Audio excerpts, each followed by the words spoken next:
I'm Angela Zambanini. My name's Steve Webb. We're here to talk to you a little bit about bonding before powder coating. The first step in bonding before powder coat is to make sure that you have the right adhesive. We have 3 different solutions that are offered for bonding prior to powder coat. These are Signlok 406 or Lord 406, the Signlok 810, as well as MaxLock. Now the Signlok products are relatively newer, but believe it or not, Lord has been providing solutions to powder coat for over 40 years. And the key to our success is patented acrylic technology. Our Lord acrylics have superior heat resistance, which means bonding to powder coat, you don't have to worry about degrading the bond, even at temperatures upwards of 400 degrees Fahrenheit. That's right, Angela. In fact, when the bonds come out of the oven, they're actually stronger than they were before, after they've cooled down. That's a great point, Steve. And let's actually take a little deeper dive into some of the Lord acrylic technologies. So the Lord Signlok 406 or the Lord 406, or sometimes as we refer to them as the Lord 400 series, this is a great go-to solution, and it's going to work for most of your applications. The Signlok 810 or the Lord 810 is great for thin gauge metals when you're trying to prevent read-through, or for Kynar bake processes. The last product, which is the MaxLock, this is actually a newer generation product. It has superior heat resistance, and it's great for when you need a little extra strength. So Steve, what could happen if you made the parts and they become separated? So separating the parts is really going to cause a problem with the adhesive itself. When you pull it apart, you can entrap air, and that can weaken the joint if you remade it. So it's best that if you do need to reposition your parts, it's best to do this by sliding, not lifting.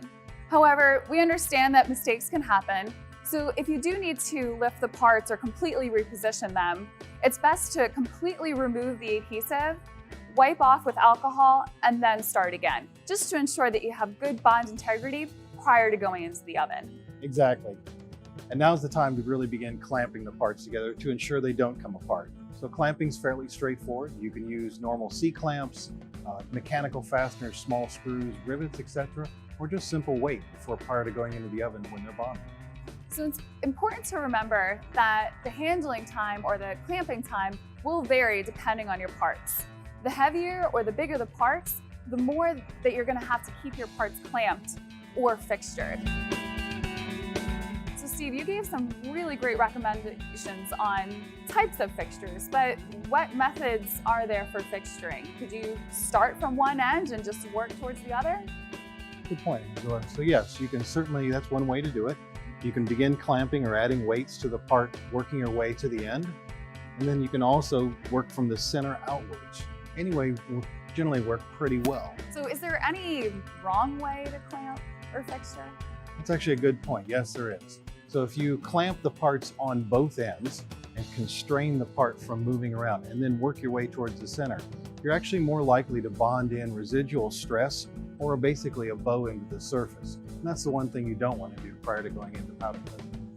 So now that your parts are properly fixtured, it's time to go through the oven. How do you ensure that when you go through the oven, the parts aren't going to come apart? It's a good question. It's something we have to ask our sign shops, educate their powder coaters about. Basically, it's very common to sit there and support the parts going through so that there's not a lot of stress on the bonded areas. Furthermore, you don't want to hang the parts by the bonded areas of the joints themselves. Think of it kind of like a plastic. The plastic gets soft as it goes through the oven, and so the same thing is true of the adhesive. It'll soften slightly as it goes through the oven, and it won't support as much weight. Another common technique is actually welding on tabs to support the part as it goes through the powder coating oven.